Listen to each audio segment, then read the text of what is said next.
La mystérieuse cité engloutie d'une civilisation inconnue datant d'avant le déluge, il y a plus de 20 000 ans.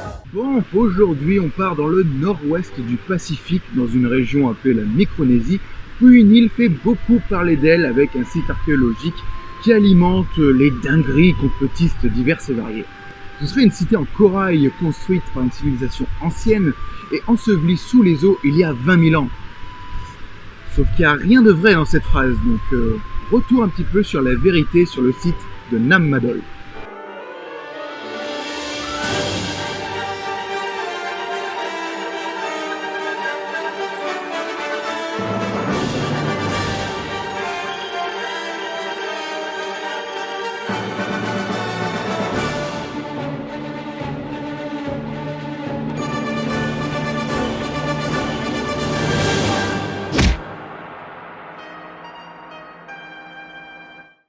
Au nord-ouest du Pacifique, on trouve la région de Micronésie.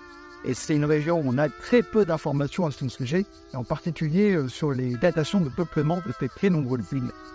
Les recherches archéologiques en Micronésie ne font que commencer, mais confirment déjà des courants migratoires d'origine d'Asie, de Mélanésie et de Polynésie. À l'époque où les Polynésiens partent à l'aventure vers les îles orientales du Pacifique, les Micronésiens continuent de développer leur culture, avec parfois des constructions uniques et surprenantes.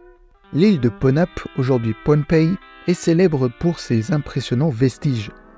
À partir du IXe siècle sont élevées des plateformes accueillant des tombes, puis l'architecture se développe avec l'apparition des murs actuels. Vers 1200, et le site de Nam Madol devient le centre de cérémonie le plus spectaculaire de la région. Ce sont 92 îlots artificiels servant de centre de sépulture et de centre de gouvernement de la dynastie Sō-Uller qui sont dressés dans ce qu'on appelle la Venise du Pacifique. La dynastie Chandler. Sō-Uller, j'ai dit. Ce n'est donc pas une cité engloutie, encore moins extraterrestre de 20 000 ans. Pitié, arrêtez avec ça. Elle a été construite ainsi dès le début. Une bonne partie des vestiges est ensevelie sous la végétation et n'est détectable qu'au lidar. Et ils ont taillé toutes ces poutres en pierre, là? Même pas. Ces formes sont naturelles, appelées orgues basaltiques. C'est une forme particulière de lave qui a la forme de colonnes de tranches hexagonales, qu'il suffit ensuite de débiter telle quelle, même si le transport et le montage nécessitent quand même une bonne organisation. À son apogée entre 1000 et 1500, Nam Madol abrite environ 1000 personnes. Nam Madol est unique par sa taille, mais d'autres sites similaires, plus petits, existent dans les îles voisines, comme le site de Lelu sur l'île de Kos Rae. Située à 550 km à l'est de Nam Madol, la fondation de Lelu date d'environ 1200 après Jésus-Christ. Le matériel archéologique retrouvé prouve que des relations durèrent plus d'un millénaire entre la plupart des îles de Micronésie actuelle, jusqu'à Palau. Des prismes basaltiques donc, un âge de moins de 1000 ans, et aucun engloutissement, puisque c'est une construction telle quelle sur des îlots artificiels construits sur les hauts fonds. Voilà. On peut arrêter les bêtises maintenant? Alors il y en a qui vont dire « Ouais, mais tout ça c'est n'importe quoi, car de toute façon on ne peut pas dater la pierre au carbone 14. » C'est vrai, on ne peut pas dater la pierre au carbone 14, puisqu'on ne peut dater que la matière organique. Mais d'accord.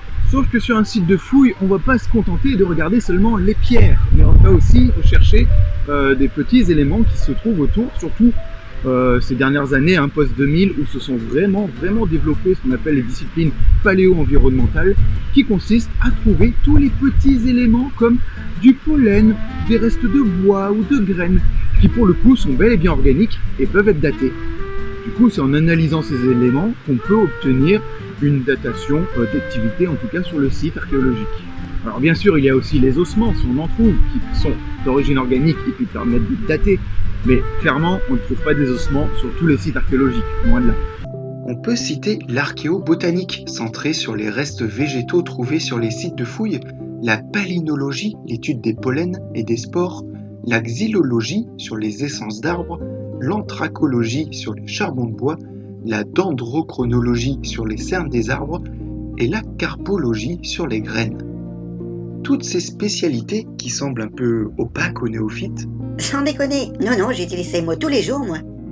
Elles permettent de brosser un état des lieux environnemental du site de fouille et de mieux comprendre les modes de vie, l'alimentation, les bois utilisés, deviner les commerces pratiqués en trouvant des éléments non natifs du lieu, etc. Ces spécialités modernes sont devenues primordiales pour mieux comprendre les sites de fouille et les peuples qui les occupaient, pour aller bien au-delà du travail à la truelle de dégagement de poteries ou de vestiges. Ces extraits sont issus de mes vidéos sur les Celtes et sur le Pacifique. N'hésitez pas à aller les voir en entière pour plus d'informations.